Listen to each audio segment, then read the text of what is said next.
জয় রাধে। আজকের পাঠ শ্রীকৃষ্ণের অধরামৃত, ষোড়শ পরিচ্ছেদ। শ্রীল ভক্তিবিনোদ ঠাকুর তাঁর অমৃত প্রবাহ ভাষ্যে ষোড়শ পরিচ্ছেদের কথা অনুসারে লিখেছেন, গৌড়ীয় ভক্তরা পুনরায় শ্রীক্ষেত্রে এলেন। তাদের সঙ্গে রঘুনাথ দাসের জ্ঞাতি খুড়া কালিদাস এসেছিলেন। কালিদাস গৌড়দেশের সমস্ত বৈষ্ণবের অধরামৃত লাভ করেছিলেন। তিনি ঝরু ঠাকুরের অধরামৃত পর্যন্ত পেয়েছিলেন। সেই স্বীকৃতি বলে নীলাচলে তিনি শ্রীচৈতন্য মহাপ্রভুর পদজল ও প্রসাদ পেলেন।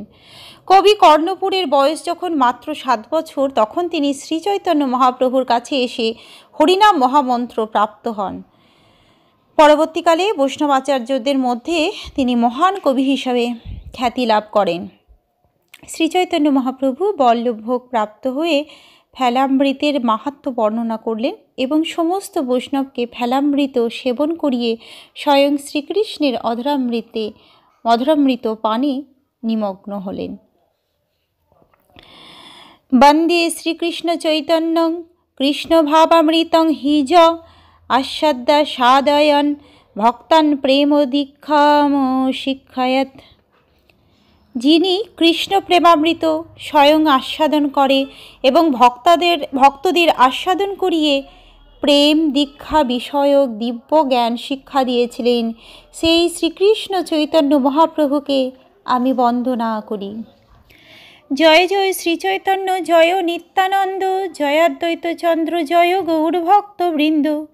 শ্রীচৈতন্য মহাপ্রভুর জয়, জয় শ্রীমন নিত্যানন্দ প্রভুর জয়, শ্রী অদ্বৈত আচার্য প্রভুর জয় এবং শ্রীচৈতন্য মহাপ্রভুর সমস্ত ভক্তবৃন্দের জয়। এই মতো মহাপ্রভু রহেন নীলাচলে, ভক্তগণ সঙ্গে সদা প্রেম বিহুয়ালে।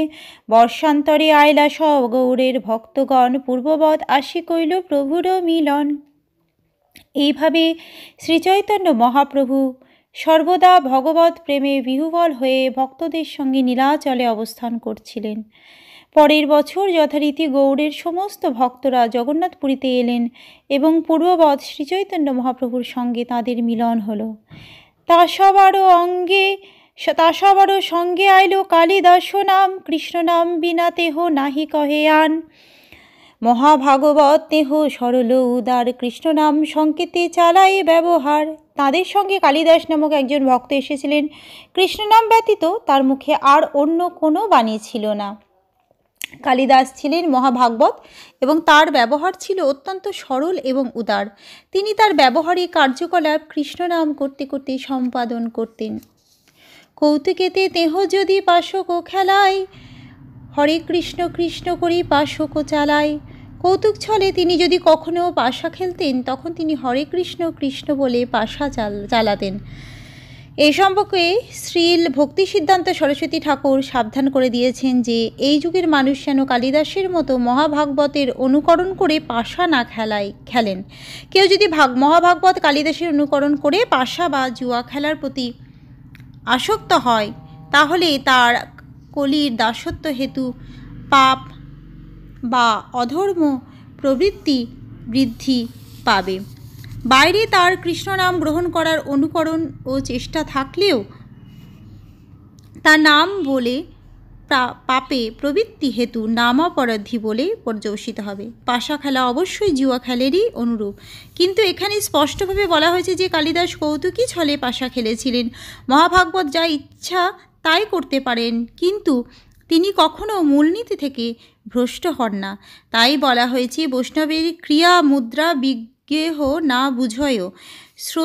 শুদ্ধ বৈষ্ণবের কার্যকলাপ বিজ্ঞেরাও পর্যন্ত বুঝতে পারেন না। আমাদের কখনোই কালিদাসের কার্যকলাপের অনুকরণ করা উচিত নয়। রঘুনাথ দাসের তেহ হয় জ্ঞাতি খোড়া, বৈষ্ণবের উচ্ছিষ্ট খাইতে তেহ হইল বুড়া।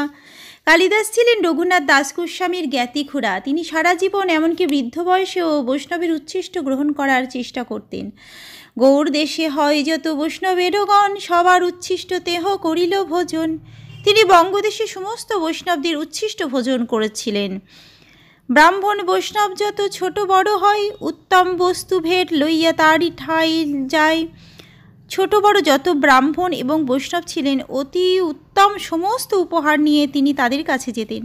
তার ঠাঁই শেষ পাত্র লয়ে নো মাগিয়া, কাহা না পাই তবে রহে লুকাইয়া। তারপর তাদের খাইয়ে তিনি তাদের উচ্ছিষ্ট ভিক্ষা করতেন, এবং কেউ যদি তাকে উচ্ছিষ্ট দিতে অস্বীকার করতেন তিনি তখন লুকিয়ে থাকতেন। ভোজন করিলে পাত্র ফেলাইয়া যায়, লুকাইয়া সেই পাত্র আনি চাটি খাই। সেই বৈষ্ণব যখন ভোজনের পর তার পাত্র ফেলে দিয়ে যেতেন, তখন কালিদাস লুকিয়ে সেই পাত্র নিয়ে এসে চেটে উচ্ছিষ্ট গ্রহণ করতেন। শূদ্র বৈষ্ণবের ঘরে যাই ভেট লইয়া, এই মতো তার উচ্ছিষ্ট খাই লুকাইয়া। কালিদাস শূদ্র কুল উদ্ভূত বৈষ্ণবদের গৃহে উপহার নিয়ে যেতেন এবং এইভাবে লুকিয়ে তাদের উচ্ছিষ্ট গ্রহণ করতেন। ভুইমালি যাত্রী বৈষ্ণব ঝরু তার নাম, আম্রফল লইয়া তেহ গেলা তার স্থান। ঝরু ঠাকুর নামক এক মহান বৈষ্ণব ছিলেন, যিনি ভুইমালি কুলে জন্মগ্রহণ করেছিলেন। কালিদাস আম নিয়ে তার কাছে গেলেন। শ্রীল ভক্তি সিদ্ধান্ত সরস্বতী ঠাকুর মন্তব্য করেছেন যে কালিদাস এবং ঝরু ঠাকুর উভয়েরই শ্রীপাঠ বাড়ি ভেদো বা ভদুয়া গ্রামে ছিল। এই গ্রামটি শ্রীল রঘুনাথ দাস গোস্বামীর জন্মস্থান কৃষ্ণপুর থেকে প্রায় 3 মাইল দক্ষিণে অবস্থিত, যা বর্ধমান লাইনে ব্যান্ডেল জংশন থেকে প্রায় 1 মাইল পশ্চিমে অবস্থিত। সেখানে দেবানন্দপুর নামক একটি ডাকঘর আছে। ঝরু ঠাকুরের সেবিত শ্রী মদন গোপাল বিগ্রহ এইখানে শ্রী রামপ্রসাদ দাস নামক জনৈক রামায়ের দ্বারা পূজিত হচ্ছেন।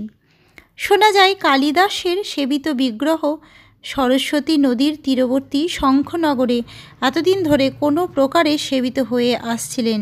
কিছুকাল পূর্বে ত্রিবেণীর অধিবাসী মতিলাল চট্টোপাধ্যায় নামক জনৈক ব্যক্তি সেই বিগ্রহ তার গৃহে নিয়ে সেবা করছেন। আম্রভেট দিয়া তাঁর চরণ বন্দিলা, তার পত্নীরে তবে নমস্কার কইলা। কালিদাস ঝরু ঠাকুরকে সেই আম উপহার দিয়ে তার চরণ বন্দনা করলেন এবং তারপর তার পত্নীকে শ্রদ্ধা নিবেদন করলেন। পত্নী সহিত দেহ আছেন বসিয়া, বহু সম্মান কইলা কালিদাসের দেখিয়া। ঝরু ঠাকুর তখন তার পত্নীর সঙ্গে বসেছিলেন। কালিদাসকে দেখে তিনি তার বহু সম্মান করলেন।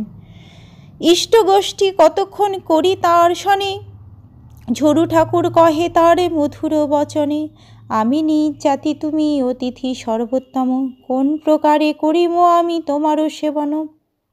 কালিদাসের সঙ্গে কিছুক্ষণ কৃষ্ণ কথা আলোচনা করার পর ঝরু ঠাকুর তাকে মধুর বচনে বললেন, আমি অত্যন্ত নিজ কুল উদ্ভূত আর আপনি সর্বোত্তম অতিথি, কিভাবে আমি আপনার সেবা করতে পারি? আজ্ঞা দেহ ব্রাহ্মণ ঘরে অন্ন লইয়া দিয়ে, তাহা তুমি প্রসাদ পাও তবে আমি জিয়ে। আপনি যদি আমাকে আদেশ দেন তাহলে আমি কোনো ব্রাহ্মণের গৃহে অন্ন পাঠিয়ে দেব এবং সেখানে আপনি প্রসাদ পাবেন। আপনি যদি তা করেন তাহলে আমি স্বাচ্ছন্দ্য।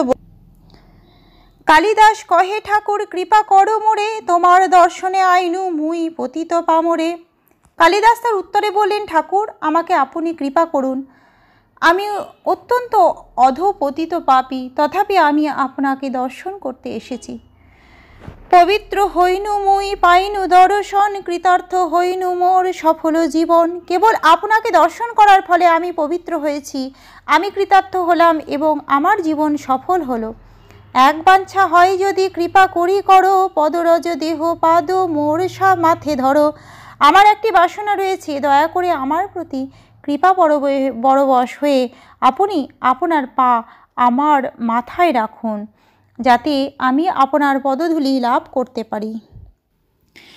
ঠাকুর কহে ওইছে বাত কহিতে না জুয়াই, আমি নিজ জাতি তুমি সুস্বজন রাই। ঝরু ঠাকুর তার উত্তরে বললেন, আপনার এইভাবে কথা বলা উচিত নয়, আমি অত্যন্ত নিজ জাতি আর আপনি অতি সম্ভ্রান্ত ধনী ব্যক্তি। তবে কালিদাস শ্লোক পড়ি শুনাইল, শুনি ঝরু ঠাকুরের বড় সুখ হইল। তখন কালিদাস কয়েকটি শ্লোক পড়ে শোনালেন এবং তা শুনে ঝরু ঠাকুর অত্যন্ত আনন্দিত হলেন। ন মেহ ভক্তশ্চতুর্বেদী মদ্ভক্ত স পচ প্রিয়, তস্मै দেয়ং তত গ্রাহং স চ পূজ্য যথাহম। চতুর্বেদ পাঠী অর্থাৎ চতুর্বেদী ব্রাহ্মণ হলেই যে ভক্ত হয় এমন নয়। আমার ভক্ত চণ্ডাল কুলে জন্মগ্রহণ করলেও আমার অত্যন্ত প্রিয়, তাকেই দান করা উচিত এবং তার প্রসাদই গ্রহণ করা উচিত। আমার ভক্ত আমারই মতো পূজ্য। হরিভক্তি বিলাসের এই শ্লোকটি পরমেশ্বর ভগবানের উক্তি। বিপ্রাদি সরগুণ জুতাদর বিন্দুনাভ পাদারবিন্দ বিমুখাৎ সপচং বরিষ্ঠম মন্যে তদর্পিত মনোবচনে হিতার্থ প্রাণং পূর্ণাতি সকুলং ন তু ভুরিমান। যার মন, বচন, চেষ্টা, অর্থ ও প্রাণ শ্রীকৃষ্ণের পাদপদ্মে অর্পিত হয়েছে, তিনি যদি চণ্ডালকুলেও জন্মগ্রহণ করে থাকেন, তাহলেও তিনি কৃষ্ণ পাদপদ্ম বিমুখ দ্বাদশ গুণ বিশিষ্ট ব্রাহ্মণের থেকেও শ্রেষ্ঠ বলে আমি মনে করি। কেননা তিনি স্বীয় কুল পবিত্র করেন, কিন্তু অতি গর্বিত অভক্ত ব্রাহ্মণ তা করতে পারেন না। এই শ্লোকটি এবং পরবর্তী শ্লোকটি শ্রীমদ্ ভাগবত থেকে উদ্ধৃত।